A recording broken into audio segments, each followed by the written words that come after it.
El acontecer noticioso de los últimos días ha sido bastante contundente. Muchas noticias de carácter mundial, al menos de interés mundial.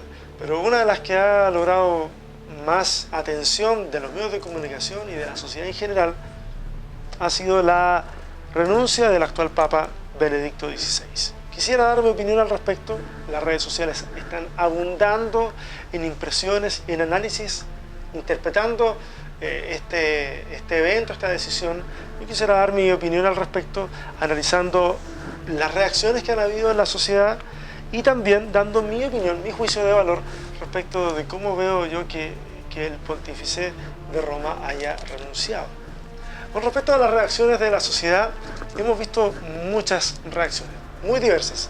Algunos se han aventurado a decir que la Iglesia Católica está en una crisis, una tremenda crisis, tal vez la que pudiera llevarle al final de sus días, de la forma en que la conocemos.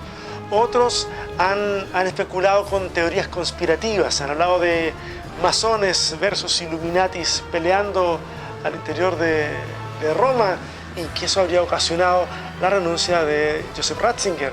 Otros simplemente se han manifestado con un tremendo pesar, con un tremendo dolor, porque no se esperaban, son fieles de la Iglesia Católica, no se esperaban de que el Papa renunciase, ya le habían tomado cierto aprecio, cierto apego.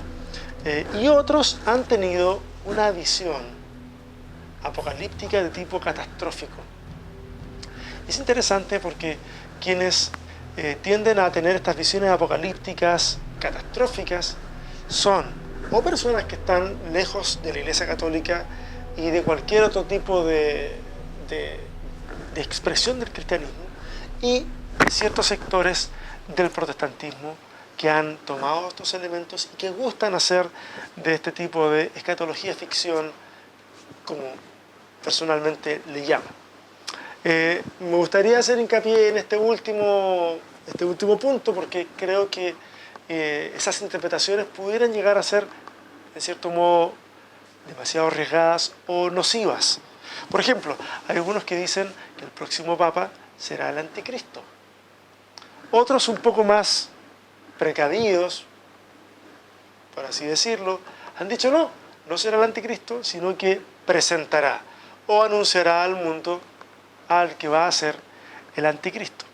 Otros especulan diciendo va a ser un Papa negro, ya sea por tratarse de color de piel, o algunos dicen no, tal vez se trata de Papa negro en relación a las tinieblas que hay en su corazón.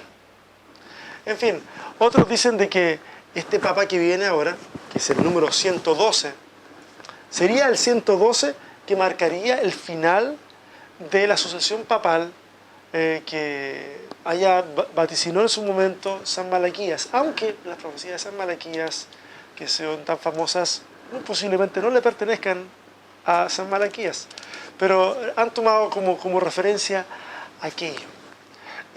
Eso y muchas otras cosas más. Ahora, la pregunta es, ¿tenemos elementos como para poder arriesgarnos a semejantes afirmaciones o arriesgarnos a semejantes pronósticos?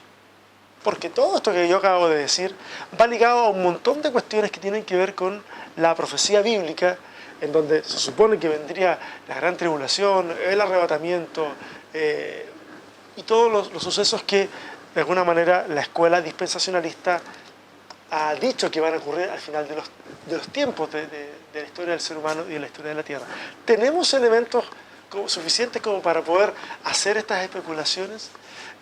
Algunos dicen sí, tenemos elementos, tenemos las profecías de San Malaquías, están las profecías de Nostradamus, está la profecía bíblica.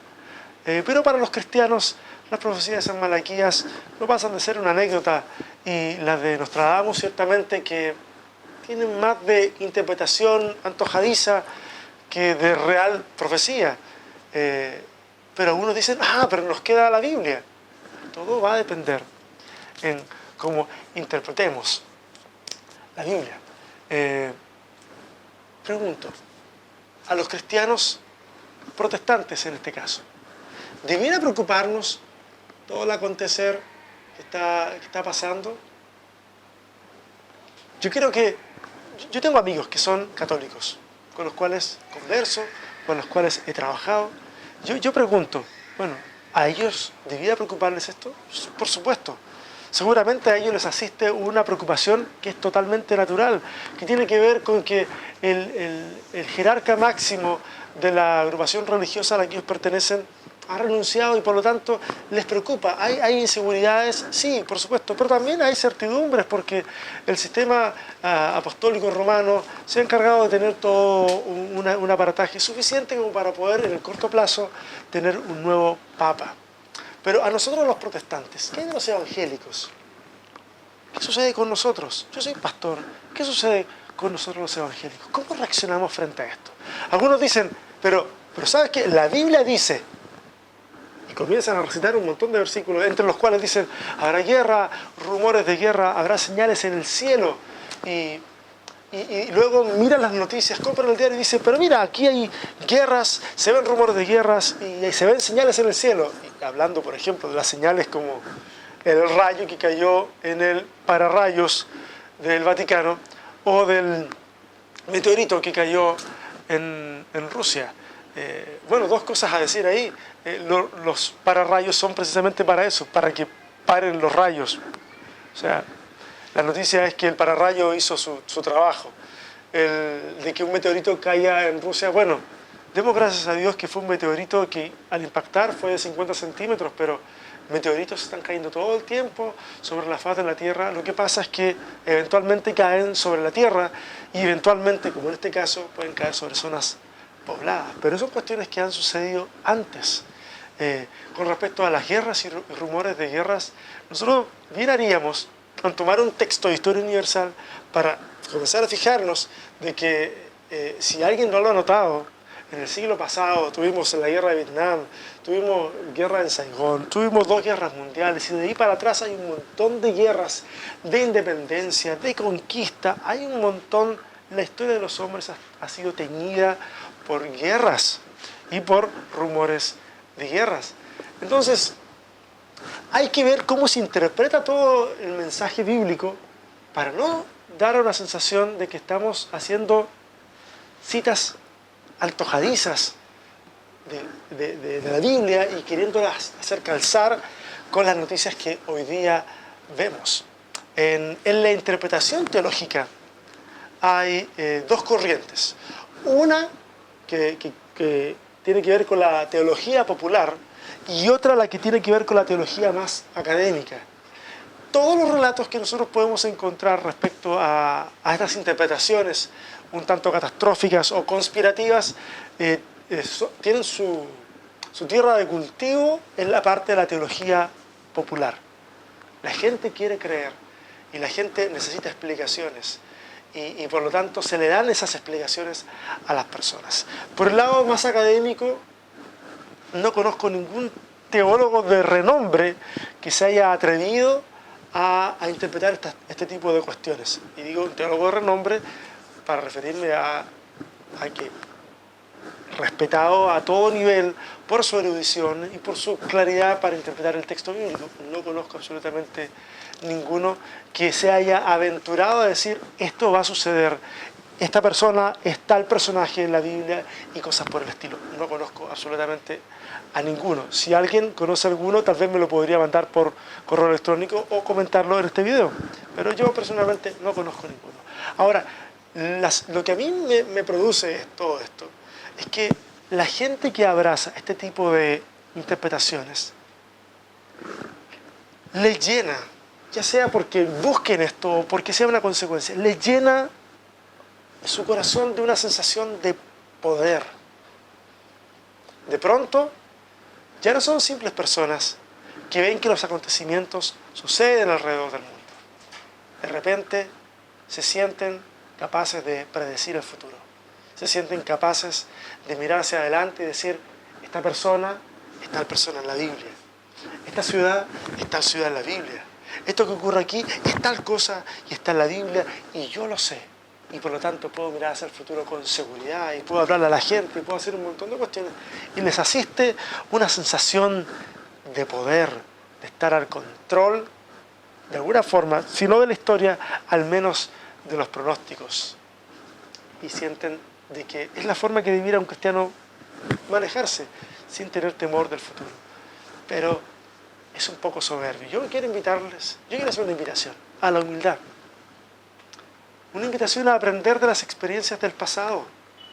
Los evangélicos son número uno en criticar a otras religiones que han tenido profecías fallidas.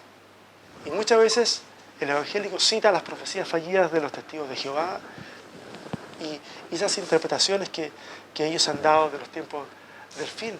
Pero, ¿qué hay del mea culpa que tenemos que hacer nosotros los protestantes frente a tanta gente que ha tenido proyecciones fallidas?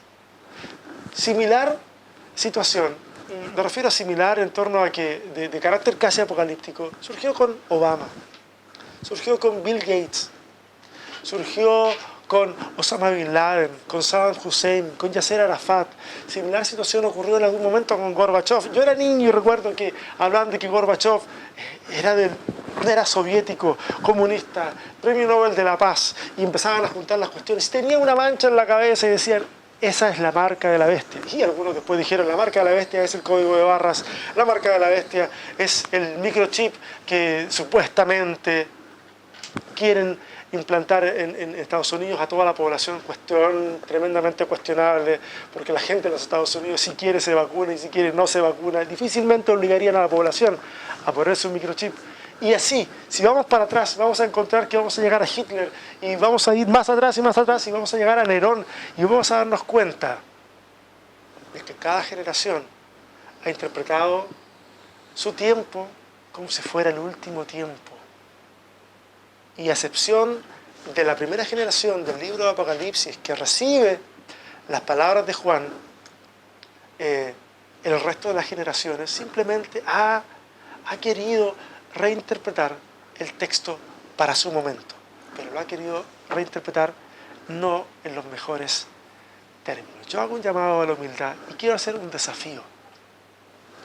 Yo mismo voy a asumir un compromiso. Al correr de los días, al correr de los meses, incluso al correr de un año, ya debieran estar puestas las cartas sobre la mesa, lo suficientemente ordenadas como para saber si toda esta especulación alrededor de estos eventos es cierta o es falsa. Si resultase cierta, ténganlo por seguro que subiré otro video y pediré las disculpas correspondientes a aquellos que han emitido sus pronósticos.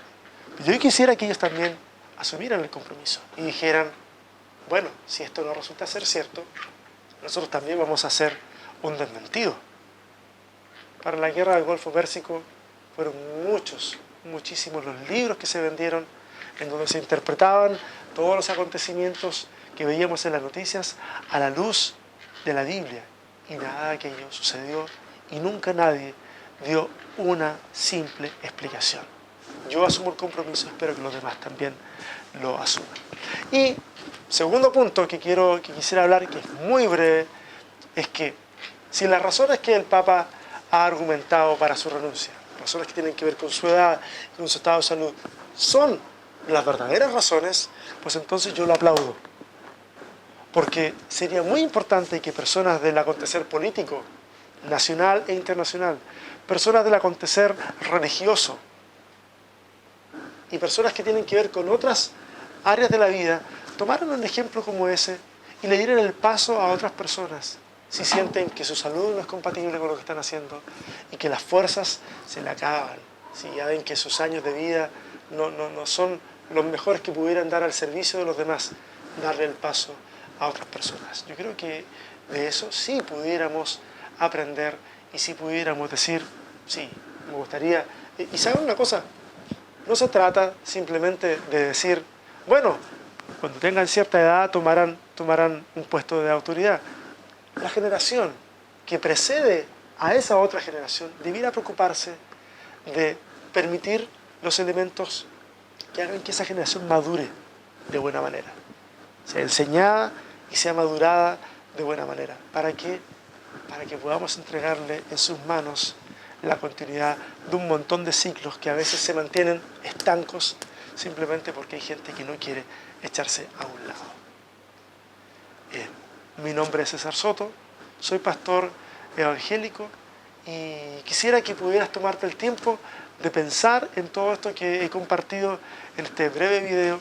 Espero que aquellos que no están de acuerdo con esto tengan la capacidad cristiana de poder disentir con amor y no en términos tan duros como a veces vemos que en las redes sociales se dan, donde hay descalificaciones gratuitas.